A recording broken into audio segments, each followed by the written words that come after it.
Guys, and welcome back to the Crawl Room. We're here once again in this wonderful ranty room for all things Formula 1, and after a 3-week break which felt like an eternity, we were back at the Formula 1 circuit that everyone was so hoping was on the calendar again this year, and it was. It was Imola, of course, and did it deliver a great race? Absolutely. Fantastic drives up and down the field. I'm incredibly generous to a lot of drivers inside the top 10, but then we get very ruthless with those down the latter half of the field and those that didn't finish either, so you're going to have to look forward to that. But as always, if you've never seen this series before, I score the drivers out with a maximum of 10 points. You get 10 points if you have a really good race, and I go all the way down to 0 if you have a particularly bad one. Always remember though, I do want a like on this series, and I can award you bonus points if I think you've done particularly well, and I can give you minus points if you've done particularly badly. So look forward to those, because there's going to be some bonus points this time around, and we may see Jolyon Palmer once again popping his head up for Palmer of the Week. So a lot to look forward to and a lot of discussion. So as always, we're going to kick things off with the race winner, Max Verstappen. What a drive, what a drive. He qualified in P3, which wasn't ideal, out-qualified by his teammate, of course, most notably. Perez putting a fantastic effort in there, and qualifying was so close, wasn't it? Less than a 10th split in the top 3. Red Bull felt they should have had it. Mercedes seemed shocked that they did get the pole in the end, but ultimately at that start, Verstappen got the brilliant getaway, and sent it up the inside of Hamilton into the first corner. Technically, it's technically turn 2, but you know where I mean, and forced Hamilton off the track, which was all fair in love and war. This is going to be a championship battle to the end. Had it been the other way around, it would have been just as fair. So Verstappen got ahead, and that's where he stayed, and ultimately he got the win. Well deserved, absolutely well deserved. We'll talk about what happens to Hamilton when we get to him in a minute. But of course, Max Verstappen, a great weekend, and yeah, qualifying wasn't the best, but I'm not going to take anything away from him, because that race was a race of champions. He could have just done with the fastest lap point just to make sure he got the championship lead, but Hamilton snatched that off him with a few laps left to go in the race. But Max Verstappen, still a no-brainer for me. It's a perfect 10. It's got to be a perfect 10. I think that was a fantastic drive by him. So well done, Max. A dominant performance, and under pressure you coped this time. I felt, Red Bull last time out and Max making that silly move around the outside over track limits at Bahrain, just a little bit costly, but this time around he made one slight error on a restart where he got a bit sideways, didn't he, in the final couple of corners. But apart from that, he was pitch perfect all race long. So well done to Max, a perfect 10. And then we come to Lewis Hamilton, the luckiest driver on the Formula 1 grid once again. We saw him make an error. Unbelievable stuff. We have never seen Lewis Hamilton make an error in a race before, ever have we? A bit overambitious at the start to try and keep the lead away from Max. Got a bit of front wing damage there, so that was unfortunate. They elected not to fix the damage though in the pit stops. And then when they did come in for their pit stops, he went onto the medium compound tyre, of course, a lap later than Max, which wasn't the right call. Should have maybe come in a lap earlier, but that's the nature of the beast once again. And then he was trying to make a move on George Russell to lap him. He got it onto the wet part of the track, slid off, went into the gravel, then drove his car seemingly into the wall.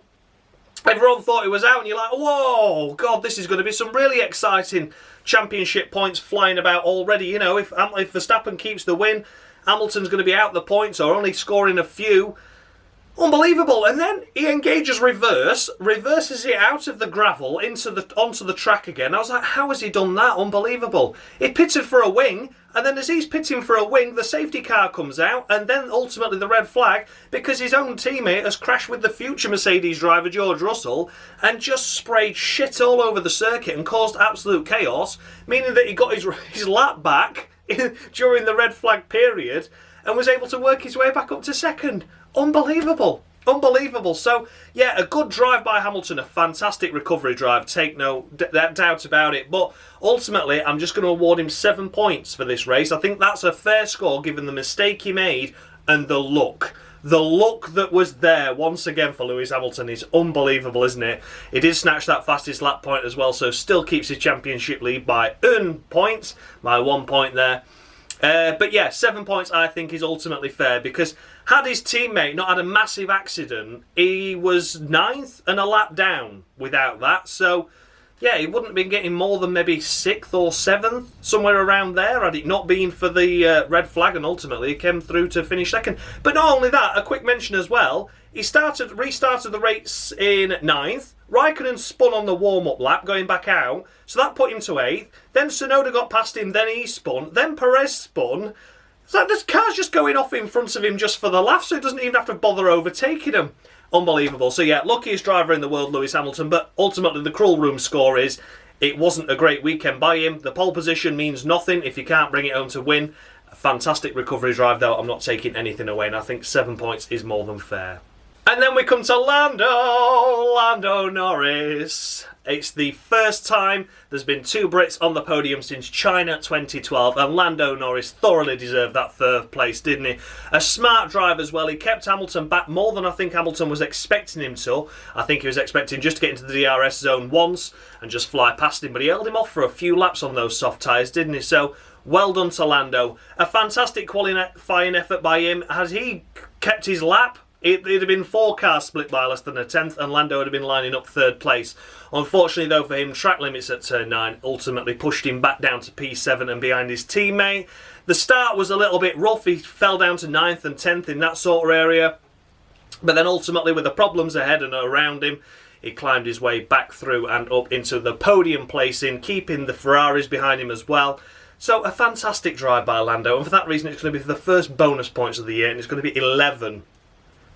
11 points for Lando Norris. I think that was a fantastic drive by him. And once again, proving his worth. And everyone's saying, oh, Ricciardo's going to shit all over him.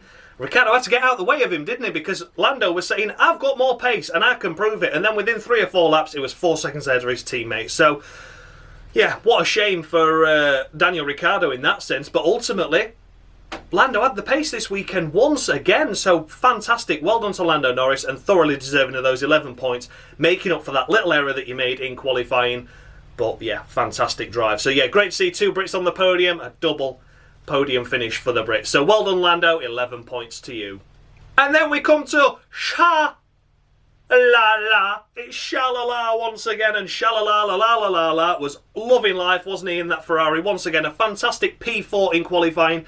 The 2nd time this season, of course, and then ultimately finishing P4 in the race after running around in the podium places, but ultimately, of course, Hamilton got through in the end there. So, I think at times the Ferrari car doesn't look like it deserves to be where it's finishing. Sainz was having a scruffy race at the start, wasn't he, but it ultimately recovered. So yeah, for Charles Leclerc, it's going to be another bonus points race weekend. It's going to be 11 for him. I think he finished ahead of every car he should have expected, so ultimately drove and delivered a lot better race than what Sainz did as well. And fantastic qualifying and fantastic race, and kept himself out of trouble. Everyone else around him was sort of having dramas, and they all sort of just ended up next to each other still. It was crazy. Absolutely crazy. So yeah, Leclerc, fantastic drive by him. 11 points. Once again, I think he's more than fair. So well done. And then it's Carlos Sainz, and as mentioned, he had a really scruffy race in comparison to his teammate. He didn't get out in Q2 in qualifying, ultimately starting 11th place. And then in the race, he was in the 7th place area. He went wide at Tosa and through the gravel. He went wide at the second to last corner and through the gravel. Didn't cost him places, but cost him a hell of a lot of time. And yeah, he was having a scruffy race, and he came over the radio and was going, oh, making too many mistakes. And even the team was like, yep, you're just pushing too hard, calm it down. And he did calm it down after that red flag period and brought home P5. I don't think anyone else could expect anything better than that from him. I think he did a really, really good job benefiting from the cars around him that had misfortunes ultimately, such as Gasly being on the wrong tyre compound. He was tumbling down the order, wasn't he? And of course the collisions and offs ahead. So I think he drove a really good race in the end, but just an unfortunate start to the race.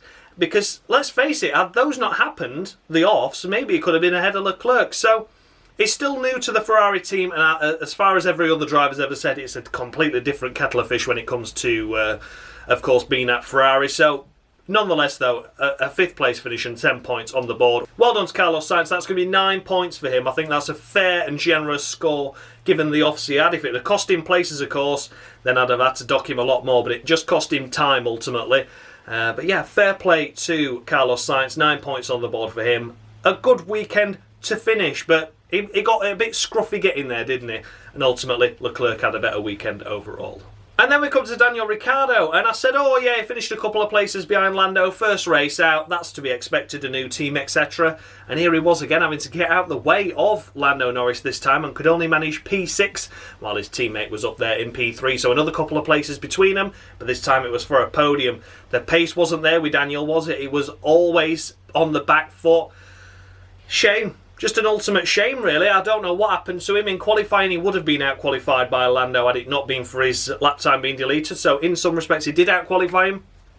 But he would have been 7th without that. And yeah, in the race, it was just... had a good start. He had a better start than what Lando had. And that was why Lando was behind him for quite a while. But once the team order came through to switch positions between them, Ricciardo just dropped back. And you could see that Lando Norris was like 10 seconds up the road, and you could see that when Leclerc swiped through on Ricciardo, they were like saying, well, what a fantastic strategy move that was by McLaren, because both of them could have been down there, and Norris was 10 seconds up the road. So fair play to McLaren for the strategy. Ultimately not a great race by Ricciardo this weekend, and that's going to be just 6 points on the board for him. I think he'll admit it could do better, and I think he needs to do better in the coming races, really, because he's been outshone by Lando, and a lot of people weren't expecting that, were there? A lot of people saying Norris is overhyped and he's just a pay driver somehow, just like Stroll and whatever shit. But yeah, there you go. Lando Norris is proving his worth against a one of the best drivers on the grid, or has been called to be the best driver on the grid, hasn't he? So yeah, Daniel Ricciardo, just 6 points to him. And then we come to P7, which was Lance Stroll in a fighting 7th place. I think a great drive by him.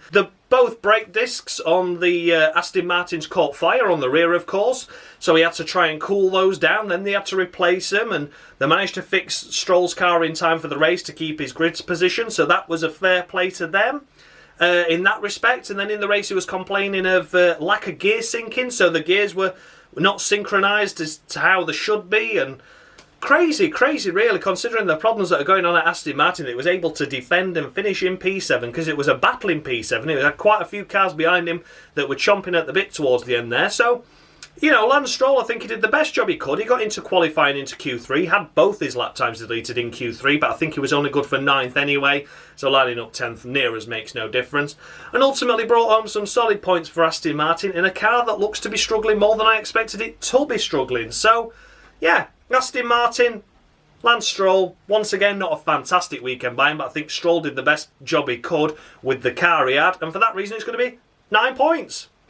9 points to Lance Stroll. I think it was a good drive considering the car he had, so well done to him. And in P8 is Pierre Gasly, and what could be said, he elected to start on the wet tyre after qualifying in 5th, so another fantastic 5th place finish for him in qualifying. In the race, the wet tyre wasn't the way forward, was it? He tumbled all the way down the order, then pitted, was like 30 seconds behind the rest of the field. Then, thankfully for him, the safety car and the red flag and cars falling off helped him climb a few positions. But ultimately, had it not been for that, he'd have been down at the back. But he recovered to a fantastic P8 finish and 4 points on the board. And I think that's the determination with Gasly. We saw it a couple of years ago, didn't we, at Spa, where he started on the hard tyre and they had an early safety car and he just threw the strategy completely out. And he was able to still come through and deliver points in a race that he shouldn't have done. So this one was another recovery drive from a bad strategy call, mainly by the team, I would say. But overall, very impressive recovery drive from Pierre Gasly. And certainly makes up for Bahrain, because Bahrain was all his fault. This time, however, was just a team error, but they had to try something. And if it had worked, they'd have been leading the race by 30-odd seconds. But it wasn't to be. Instead, they were down the pack and on the back foot. But a great drive by Pierre Gasly nonetheless, and it's going to be 9 points for him as well. I think that was a great recovery drive, and he deserves those points on the board, so well done to him. And next up is Kimi Raikkonen. I believe the investigation is over. It was an infringement during the restart period where he fell more than 10 car lengths back behind the nearest car, but it was when he fell off the track. So I think you need to give... I think he's got away with that because he fell off the track and spun, which I mean, it'd be crazy if he got done for that, wouldn't it? Like anyone's deliberately going to go 10 car lengths back behind the car ahead because you're going to spin. So yeah, a bit unfortunate there for Kimi Raikkonen. It ultimately meant that Tsunoda and Hamilton got passed on him. and he had to restart the race in 10th as opposed to 8th, so a little bit of discrepancy there. And overall, though, a fantastic race weekend by him, considering he got knocked out in Q1 along with his teammate, and then there were Raikkonen and Giovinazzi back up battling in the points again. So that Alfa Romeo's got pace. I think he did a really good job to get a couple of points, and I'm going to award him 10 points on the board this weekend. Probably sounds a little bit too much considering the error that he made that nearly put him out of the race, and I agree it is. I was going to give him 9, but I'm going to give him an extra bonus point because I only scored him 7 at Bahrain and he finished 11th in the race. So I think I was a little bit harsh at Bahrain, so I'm sort of making up the deficit. So that's why it's a full 10 points here today for Kimi Raikkonen. Points on the board for Alfa Romeo. Welcome and well deserved. And hopefully, fingers crossed, I'm convinced that is what happened. And I'm convinced from what I've seen on Twitter at the time of recording that he's no longer under investigation and it's all nil and void. So if anything happens, we'll find out after this video's gone out, which is standard. But overall, 10 points for Kimi Raikkonen. A fantastic drive by him. And last of the point scorers was Esteban Ocon, and looked to have the measure of his teammate throughout most of the race, didn't he? They came close at the end. They were racing together at the end. But throughout qualifying and throughout the race, Ocon was the number 1 Alpine this time around.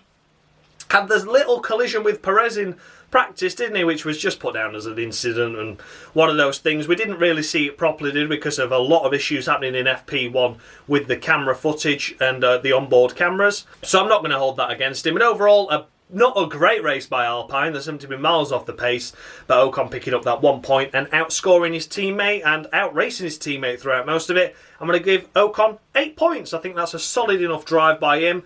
And overall, yeah, did the best job he could in the car he had, it seems to be, this weekend. The Alpine's not looking as strong as I thought it was going to be during testing. I think a lot of people, once again, it's a bit like Aston Martin, isn't it? We're expecting Aston Martin and Alpine to be up there, and instead it's not. It's the Ferraris, the McLarens, and AlphaTauri should be up there as well, won't they? But they're just making wrong strategy calls and the drivers are making silly mistakes. So AlphaTauri need to get up there as well. But yeah, Alpine seems to be a bit off the pace, but nonetheless, picking up the final points paying position, worthy of 8 points. Well done, Esteban. And as mentioned, of course, it is Fernando Alonso next up on this list, just missing out on the final points paying position to his teammate Ocon.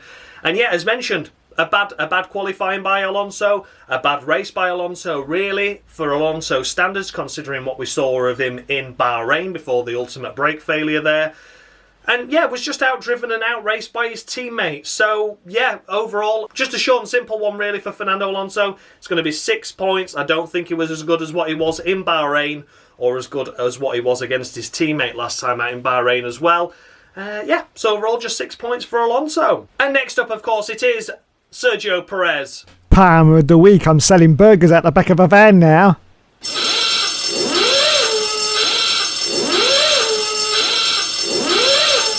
And there you go, that sounds for me, not for you, as the head teacher always used to say. That's Palmer of the week, which means we're not going to score Sergio Perez any points at all this weekend. He had a bad race, didn't he? He had a fantastic qualifying, but then threw it all away in the race. He was miles off the pace in the wet in comparison to his teammate or even Lewis Hamilton, and Leclerc got past him as well. He was in 4th, he was dropping back. Then the drier weather came and he was still in 4th, looked like he could be battling for a podium, spun off, tumbled all the way down the back of the order, then had another off as well, and ultimately just finished in 12th place and couldn't recover back into the points. It was a race weekend where Red Bull knew that Bottas was out of the race. They could have had a double points finish there, and that could have been a lot of points over Mercedes, but instead it's just a few, and it could have been a hell of a lot more. So yeah, Palmer of the week, fully deserved for Sergio Perez there. No points for him. Palmer is not happy with you. And next up is Yuki Tsunoda. I said this has happened to him, didn't I? I said this had happened. I said we'd have a strong Bahrain and then he'd struggle in the next couple of races, just finding his feet on new and unusual circuits in an F1 car. He looked to be struggling in FP1, 2 and 3, bottom end of the table there in those results and timesheets. Qualifying, he had that unfortunate accident, didn't he, which did a lot of damage at low speed. And then in the race, he was recovering well. He was recovering really well. He was overtaking Hamilton at the restart after we had the red flag period, so they're all on the dry tyres. He tried to go around the outside of Hamilton. Looked like he had the move done, but just carried too much speed into the corner at turn 2, 3, the chicane complex there, and spun it round into the gravel, and that was all his chances and hopes of points gone, and he was running around in 9th, 8th. He could have had a lot of points from the back of the grid there, and unfortunately it just went begging for him. So yeah, he also picked up a 5-second time penalty as well, of course, for the extending of track limits at turn 9. So Just an unfortunate race weekend by Tsunoda. I know it'd be tough. I didn't expect it to be this tough. I didn't want him to crash. You know, I think that knocked his confidence a little bit there in qualifying. A big shame, but I sort of knew it were coming, and he was one of the nominations for Palmer of the Week this week, but I elected not to because he's the rookie and Perez should have really done better after his qualifying. So that's the reason why Tsunoda's not got Palmer of the Week, and I'm going to award him 3 points. That's based on the recovery drive he did have from the back of the grid to get up into the points-paying positions. And ultimately, he blew it, didn't he? So, yeah, generous 3 points there for Yuki. I said a couple of tough races would be coming. These are now, unfortunately. But I've got every confidence he'll recover from this. So, yeah, bounce back, Yuki. And we'll see you better next time out in Portugal. Good luck, buddy. And then it is Antonio Giovinazzi, the Italian stallion once again. And what a shame for Antonio. Again, he had a bad qualifying just like his teammate out in Q1, of course. And then they worked their way up together through the field. Giovinazzi was just behind Raikkonen throughout most of the race and then had a problem with the rear brake duct. They believed there was something stuck in it, so they had to make an unscheduled pit stop after the red flag period where no one really needed to stop anymore, and unfortunately remove whatever that was that was causing the brakes to overheat, and dropped him outside the points, dropped into the back of the grid. And he made an okay recovery, but nothing special there, and yeah, 14th was the best he could do with that, unfortunately. So, yeah, big shame for Antonio, but a big potential for a double points finish there that went begging for something that wasn't his fault. So for that reason, Antonio, I'm awarding him 8 points. I think that's a good race by him, and something out of his hands just took him out those points-paying positions. And then we come to Sebastian Vettel. You spin me. No, he didn't. He didn't spin this time around. Not in the race, at least, anyway. What a bad weekend again from Aston Martin and from Sebastian Vettel, and Vettel was just on the wrong end of the stick at all times, wasn't he, this weekend? He couldn't catch a break.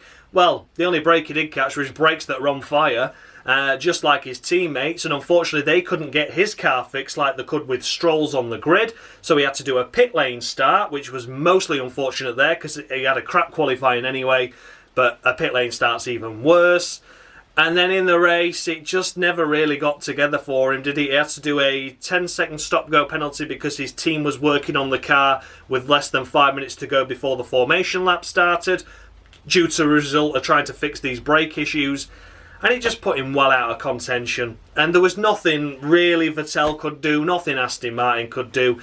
But once again, he looked to be off pace in terms of his teammate, at least, you know. He was struggling in comparison with his teammate, who had the same issues that Vettel did. He was fortunate enough to be able to take the start, though, with Stroll. But once again, not making it into Q3 like his teammate did, not having the pace of his teammate, and the gear mesh issues also happened, the synchro issues happened on both Aston Martins at the same time, and Vettel couldn't get it to the finish like Stroll could, ultimately pulling into the pits and retiring. So he did finish the race and will be classified, but he did retire a couple of laps before the end. So just a bad race again. A bad race again by Sebastian Vettel. And it's wonder why they've maybe brought Hülkenberg back as the test driver. Could it be the fact that if Vettel doesn't start delivering, I know this weekend was an unfortunate one, but even so, you know, would they start maybe thinking about putting Hülkenberg in halfway through the season? I'm not sure. You know, I think it's a difficult time for Vettel at the moment, and we're not seeing any improvements from his lack of pace at Ferrari, are we? And it's certainly not going well at Aston Martin. So we'll wait and see on that. Maybe just assumptions there a bit too soon, but you never know, do you? So yeah, Sebastian Vettel, just 2 points on the board for him this weekend. Poor again, but mainly the team's issues, but once again still off pace in comparison to his teammate, which isn't great. And then we come to Mick Schumacher, a couple of laps down in the Haas there. To be expected, the Haas was very bad, wasn't it? As always, we know it's not going to be developed throughout the year, so the drivers have just got to deal with what they've got. And for Mick, it was an unfortunate crash, wasn't it, that he had in the safety car period where he went off and just plowed it into the wall at the start of turn 1, technically, at the exit of the pit lane there. Took his front wing off and then was unable to pit because the pit lane entry was closed because of the destruction he caused on pit lane exit. So, unfortunate for Mick there. Overall, though, he finished over a minute ahead of his teammate while his teammate was off spinning and causing dramas once again.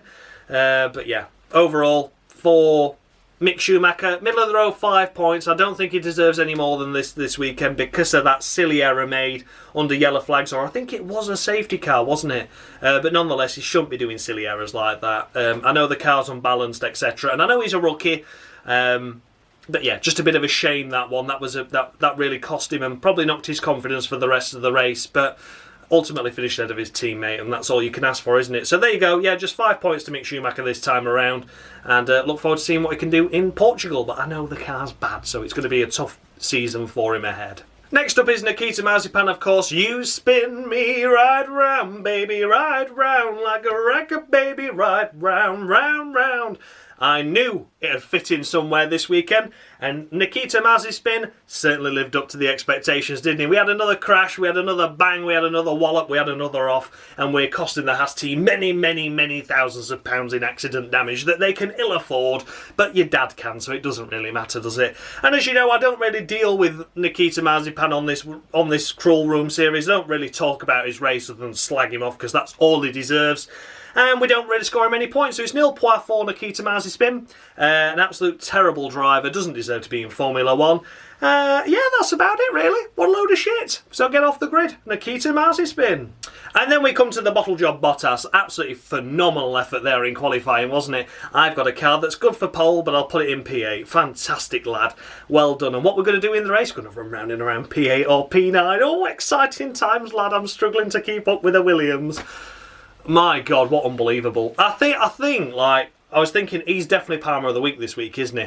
But I thought, no, I can't give it him because I don't know if his race would have recovered anymore. You know, the incident that he had with Russell was a racing incident and was unfortunate. I'm just going to tell you that now. I'm not laying blame on either driver. I think both drivers could have done more to avoid the incident, but it happened so fast. It happened so fast, didn't it? So I'm not actually laying blame for Bottas with that.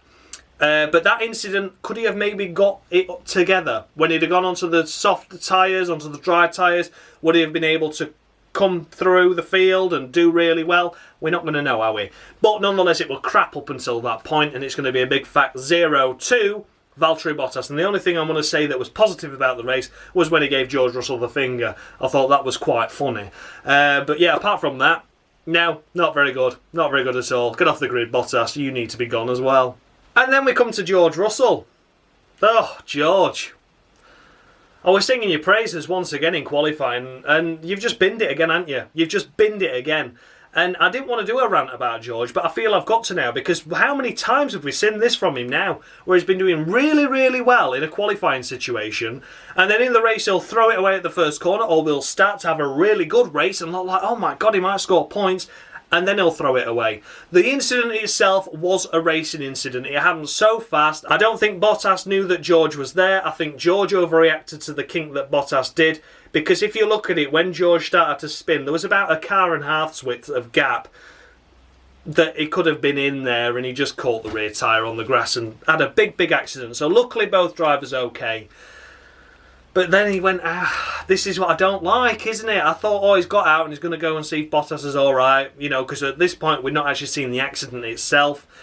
We've just seen the aftermath and destruction and George jumping out the car. And I thought, oh, he's going to see if Bottas is all right. And then persisted to slap his helmet. And I thought, oh, that's not great, George, that. Especially when Bottas jumped out and was understandably winded by the accident. He was suffering a little bit of pain there. I thought, not on, George. Not on at all. I don't care who you are. You don't do things like that. You know, going over to see if your driver's all right, your fellow companion's okay is absolutely fine, but you don't go around slapping him on the head. I mean, Bottas was good enough to give him the finger, which he thoroughly deserved. You know, an incident like that at high speed, you need to take a lot of things into consideration. I know your adrenaline's pumping, you're disappointed that you've just lost out on another points finish, but you need to look at yourself in that situation, because I think sometimes you make your own luck in these incidents, and George has been throwing it off the track a lot now, or making mistakes that has cost him a points a lot of times. And if he just used his brain a little bit more and maybe thought, right, I'll back out with this lap, I'll go for it another lap, he could have done it. But there you go, racing instincts. I know, I've never been a racing driver in my life, I'm never going to know that. But yeah, nonetheless, George, 0, I'm afraid, 0. It was a fantastic qualifying effort, but you threw it away. ultimately. I'm not saying it was definitely your fault, it was a racing incident, but I'm giving you 0 because of what you did after the incident happened, and I don't think it was called for. So there you go, 0 points to George Russell. And then we come to Nicholas Latifi, another driver that's quickly looking like he doesn't belong on the grid after an impressive Q2 performance. 14th on the grid, fantastic effort, a fantastic lap in Q1 to get him through into Q2 as well, out-qualifying his teammate in that particular group of Group 1. And then in the race, he spun at turn whatever it was, 6, 7, whatever that corner is.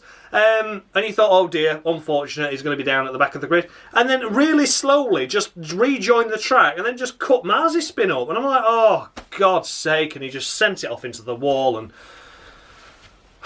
needless. I mean, I hate Mazepin, but that weren't his fault. That was Latifi. I mean, you knew you were going to be a lot slower than every other car around you. Rejoin the track safely, keep to the left-hand side, let everyone piss past you, and then after the chicane bit, go after him again. It wasn't difficult, but instead he tried to fend off from a much quicker car at that moment in time that he'd been able to re-overtake in a couple of corners because he's that slow anyway.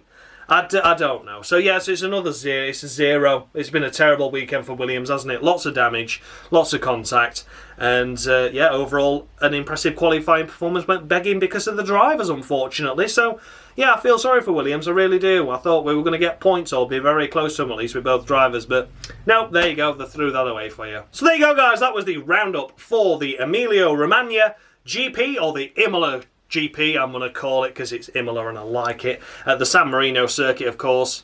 And fantastic, fantastic weekend once again. Some good drives there by a lot of drivers and some notably bad drives as well. The results, as always, are on screen now. And there you go, that is the current Cruel Room Championship standings. So it's going to be a lot more different than what it is in the real life standings. I'm expecting a battle in both, though. I've got to be honest, I think the Cruel Room Championship is going to be just as exciting as the real life championship this year. So I'm going to look forward to that. So as always, a massive thank you to Mushy Gaming for doing me the intro and the points table. And a massive thank you to F1 Games PlayStation Dave for the Palmer of the Week input. It's appreciated as always. So thanks a lot for watching, guys.